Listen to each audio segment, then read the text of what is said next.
আসসালামু আলাইকুম। অলি স্যারের অনলাইন কোচিং এর সবাইকে স্বাগত। আজ আমরা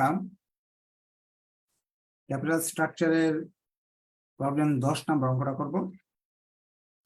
এই ক্লাসটা বুঝতে হলে অবশ্যই আপনাকে প্রবলেম 9টা করে আসতে হবে। আগের ক্লাসটা যদি আপনি না করে থাকেন, আজকের ক্লাস বোঝা সম্ভব না। আগেরটা অবশ্যই আপনার করা থাকতে হবে। যদি আপনি আজকে নতুন হয়ে থাকেন, আজকের ক্লাস বাদ দিয়ে দেন, আগের ক্লাসগুলো সব দেখে পরে আজকের ক্লাসটা অ্যাটেন্ড করেন।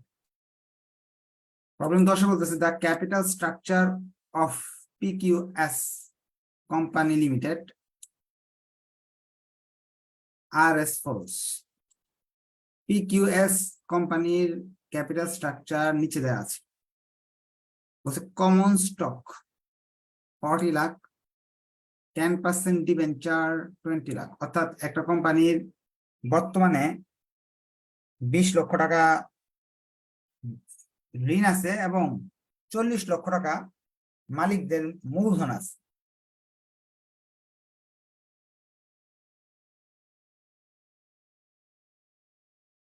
প্রশ্নে বলছে company need additional financing 20 lakh. এখন নতুন করে তার 40 লক্ষ টাকা দরকার। This can be financed by the following alternative. সেগুলো 3টা পথে পাওয়া সম্ভব। এই 20 লক্ষ টাকা পাওয়ার জন্য 3টা ওয়ে আছে। The company expected EBIT 10 lakh and tax 50%। রিকোয়ারমেন্টে বলছে ইপিএস বের করো, ক্যালকুলেট দ্য ইপিএস। এই যে এরকম প্রশ্ন বলছে, which alternative method of financing should be selected and why? এখানে রিকোয়ারমেন্টটা উঠে নাই প্রিন্টিং মিস্টেকের জন্য। প্রশ্ন বলবে ইপিএস বের করো, নাহলে এই যে ইপিএস বের করো, ক্যালকুলেট দা ইপিএস বের করো এবং কোনটা ভালো। প্রশ্নটা আমি সংক্ষেপে এখানে লিখে দিব, তাহলে বুঝাইতে সহজ হবে। প্রশ্ন বলছে আপনার আগে থেকেই কমন স্টক আছে 40 লক্ষ টাকা, আর ঋণ আছে ডেপ্ট 20 লক্ষ, মানে 60 লক্ষ টাকা আগে থেকে আছে আপনাদের। এগুলো ওল্ড। নিউ আপনি আরো 20 লাখ নিতে যাচ্ছেন। নেওয়ার জন্য 3টা ওয়ে আছে, 3টার মাঝে কোনটা ভালো হবে সেটাই তারা জানতে চাইছে।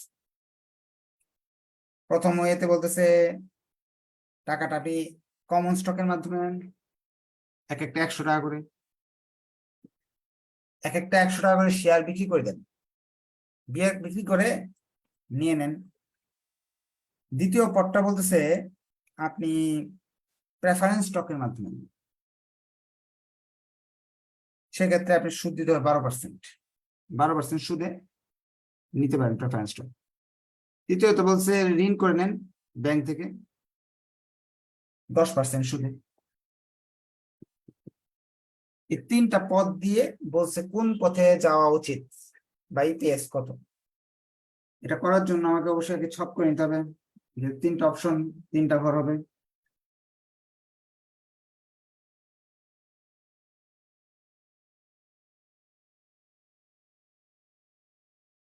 এ বি সি 3টা পথ।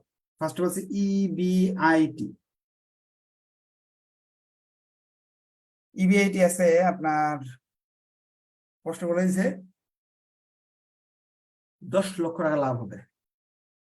এখন প্রথম পথে যাচ্ছি, প্রথম পথে গেলে প্রথমে তো ইন্টারেস্ট বাদ দিতে হবে, সুদ দিতে হবে। আমরা ওয়ার্কিং 1 করতেছি, ইন্টারেস্ট বের করতেছি।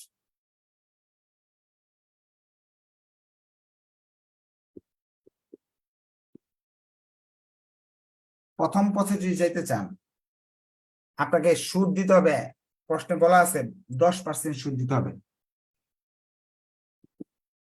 আপনি ব্যবসা যে করতেছেন আগে থেকে 10% ঋণ নিয়ে করতেছেন, সুদ দিতে হবে আপনাকে ওল্ড।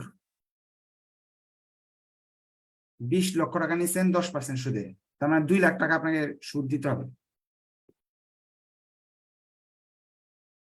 2 লাখ টাকা সুদ দিতে হবে, যে পথেই যান 2 লাখ টাকা সুদ দিতেই হবে আপনাকে। এখানে গেল 2 লাখ, কারণ কি 2 লাখ টাকা তো আগে থেকে ঋণ নেওয়া আছে, ওলটা সব জায়গায় যাবে। আপনি ধরেন যদি ব্যবসা আগেরটাই রাখলেন, যে নতুন পথে গেলেনই না, তারপর তো 10% মানে 2 লাখ টাকা আপনাকে সুদ দিতে হয়। তো ওল্ড আপনি যে পথে যান না কেন 2 লাখ টাকা সুদ দিতে হচ্ছে। তাহলে আপনি থাকতেছে 8 লাখ।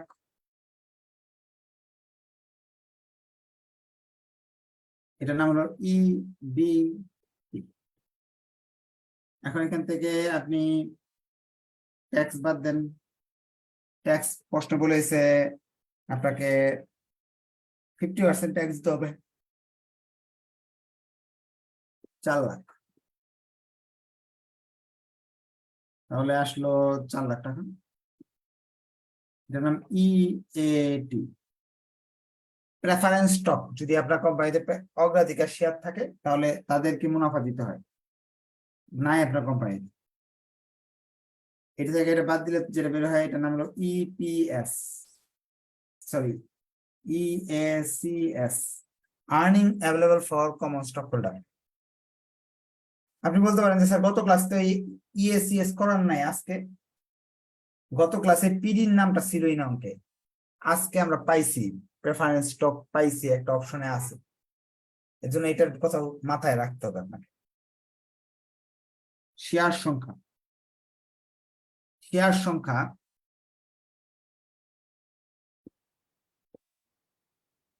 নাম্বার অফ শেয়ার,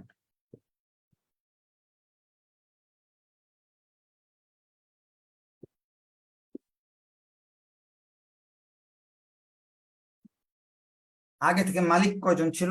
100 টাকা করে, কিন্তু একটা মালিক 100 টাকা বলেইছে প্রশ্নে।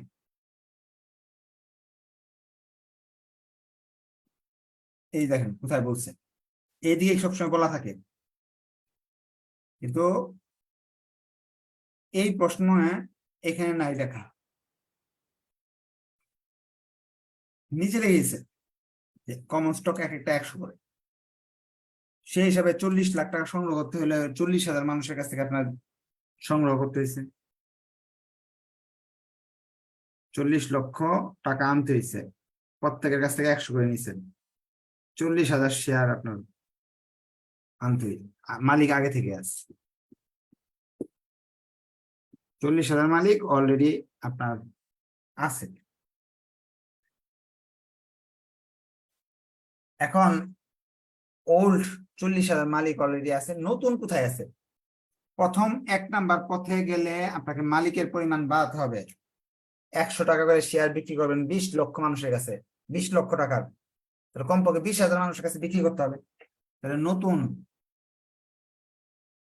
20 লক্ষ টাকা যদি আপনি নিতে চান, প্রত্যেকের কাছে 100 টাকা করে নিতে হবে, তাহলে 20,000 মানুষের কাছে আপনাকে বিক্রি করতে হবে শেয়ার, তাহলে মোট আপনার শেয়ার হবে 60,000। মালিকের সংখ্যা 60,000 হয়ে যাবে, কারণ মালিক বাড়াবেন, এখানে বলছেন মালিক বাড়াও, এটাকে ভাগ দিলাম,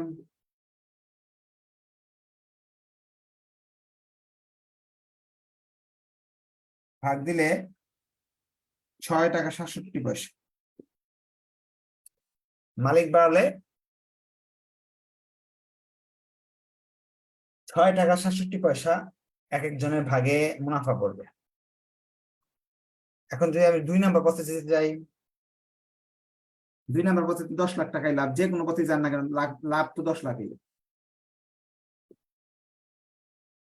এখন সুদের ক্ষেত্রে 2 নাম্বার পথে 2 লাখ টাকা সুদ তো আগে থেকে দিতে হচ্ছে, নতুন যে 20 লাখ আনবেন এটা কি সুদের মাধ্যমে আনবেন না, তার মানে আপনার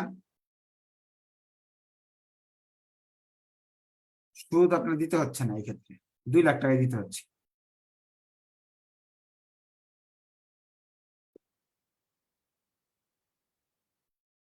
ট্যাক্স বলতেছে 50%, 50% ট্যাক্স কত আসে?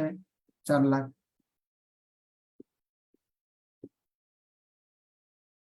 পিডি এখন আছে 2 নাম্বার অপশনে, বলছে এই 20 লক্ষ টাকা প্রেফারেন্স স্টকের মাধ্যমে আনবা এবং 12% সুদে। তাহলে 20 লক্ষ টাকার 12% আসে ওয়ার্কিং ফ্রি পিডি 20 লক্ষ টাকা আনবো আমরা, 12% সুদ দিব, তাহলে আসে 2,40,000 টাকা। এই 2,40,000 টাকা আমরা ডিভিডেন্ড দিতে হবে। যদি 20 লাখ টাকা আপনি পিডির মাধ্যমে নিতে চান, তাহলে প্রেফারেন্স স্টকের মাধ্যমে নিতে চান, তাহলে প্রেফারেন্স ডিভিডেন্ড দিতে হবে 2,40,000। তাহলে আপনার লাভ হিসেবে থাকবে 1,60,000। আপনি তো এই 20 লক্ষ টাকাই অগ্রাধিকার শেয়ারের মাধ্যমে নিচ্ছেন, এতে তো আর নতুন মালিক আর আসতেছে না, আগের যে মালিক ছিল সেই মালিক দিয়ে কাজ চলে যাচ্ছে, নিউ শেয়ার বিক্রি করতে হচ্ছে না। তাহলে আপনার শেয়ার হোল্ডার বা মালিকের সংখ্যা আছে 40,000। এটাকে দিয়ে ভাগ করলে মুনাফা আসে 4 টাকা করে। লাস্ট ওয়ে, এই নতুন 20 লক্ষ টাকা যদি ঋণের মাধ্যমে নেন 10% সুদে, সুদ দিতে হবে। আগে থেকে আপনি সুদ দিচ্ছেন 2 লাখ টাকা, এবার আরো যদি ব্যাংক থেকে ঋণ নেন আরো 2 লাখ টাকা সুদ দিতে হবে। 20 লাখ টাকা 10% সুদে, মোট মাঠ 4 লক্ষ টাকা আপনার চলে যাবে সুদ বাবদ। 6 লক্ষ টাকা থাকবে, 6 লক্ষ টাকার ট্যাক্স দিলেন, 3 লক্ষ টাকা থাকবে এখানে। এটা থেকে পিডি তো নাই অঙ্কে, 3 লক্ষ টাকা আপনার লাভ হচ্ছে। মালিকের সংখ্যা কত? আপনি যদি 3 নম্বর পথে যান, মালিক 40,000 লুকিয়ে থাকবে। কারণ কি, মালিক বলে দিছে আমি টাকাটা ঋণের মাধ্যমে নিব, মালিক তো আর পারবে না, আগে যারা ছিল তারাই থাকতেছে।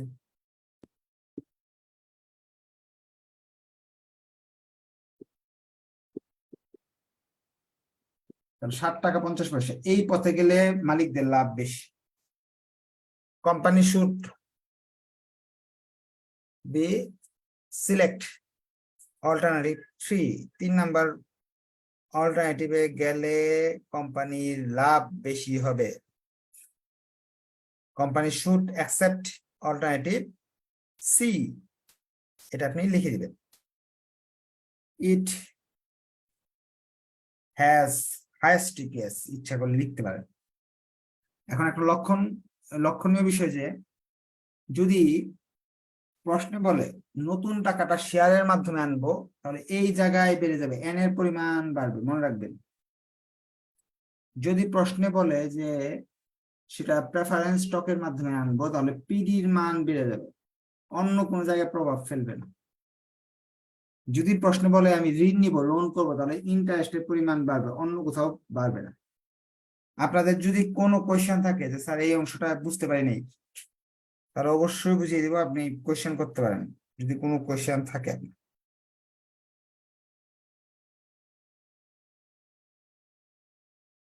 হাত উঠাইলে কোয়েশ্চেন করার সুযোগ পাবেন যদি কোয়েশ্চেন থাকে। কোয়েশ্চেন নাই, ভেরি গুড। এখন তারা বলছে এটা তো ইপিএস বের করতে বলছিল, ইপিএস বের করলাম। এখন বলছে ইয়ে বের করো,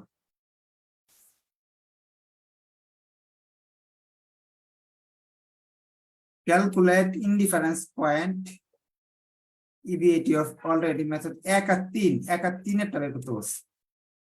এখানে এটা তো নাই, প্রিন্টিং মিস্টেকে তো এই অংশটা বাদ করছে। এখানে 1 আর 3 এর মাঝে ইনডিফারেন্স পয়েন্ট বের করতে হবে। এখন এটা 1 আর 3 এর 1 নাম্বার এবং 3 নাম্বার অপশনের মাঝে ইনডিফারেন্স পয়েন্ট বের করতে হবে।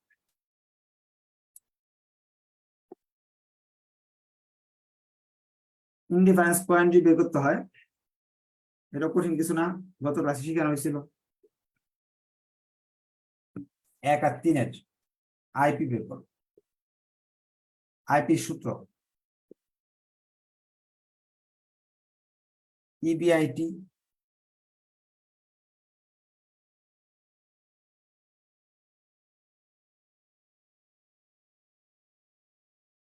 পিডি যদি প্রশ্নে থাকে লিখবো, না হলে লিখবো না। 1 আর 3 এর মাঝে 1 নাম্বার অপশন আর 3 নাম্বার অপশন মাঝে পিডি নাই,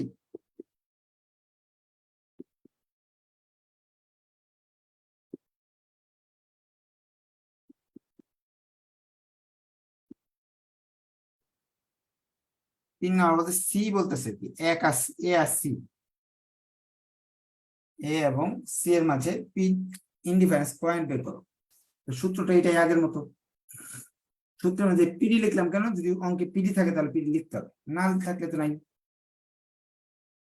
যেমন এন এর মান এখানে আছে, প্রথম অপশনে আছে 60,000, ইবিআইটি আয়ের মান প্রথম অপশনে আছে 2 লাখ, ট্যাক্স 50%,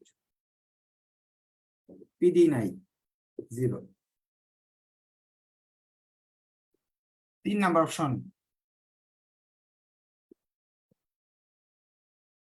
আয়ের মান 4 লক্ষ, ইন্টারেস্ট 4 লক্ষ, এন এর মান 40,000, জেন এর মান 3 নাম্বার অপশন 40,000, ওয়ার্কিং থেকে এগুলো পাইতেছে, ট্যাক্স 50%, পিডি নাই। সমীকরণ করে যাব, অঙ্ক শেষ। এখানে আছে 60,000,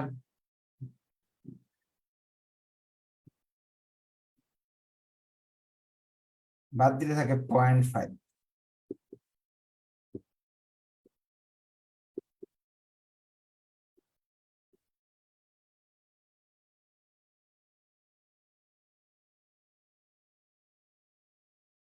এটা উপরে এটা ওটা কাটা, এখান থেকে এটা এটা কাটা দিলে এখানে থাকে 20,000 দিয়ে কাটলাম, এটা 20,000 দিয়ে কাটলাম, থাকে 3, এখানে থাকে 2, আর 0.5 দুই পক্ষ থেকে বাদ দিয়ে দিলাম, 2 দিয়ে এদের গুণ, 3 দিয়ে এদের গুণ, 3 দিয়ে যদি গুণ করি 3EBIT,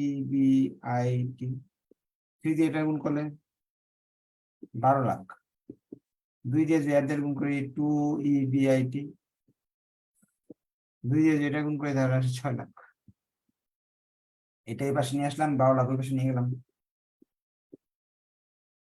কারো কোশ্চেন থাকলে হাত উঠাতে পারেন।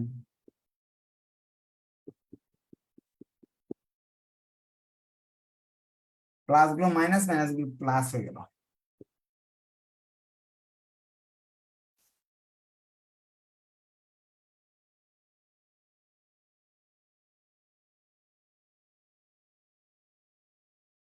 এটা 4 লাখ হবে, হ্যাঁ 2 দিয়ে যেটা গুণ করে 4 হয় 6 না।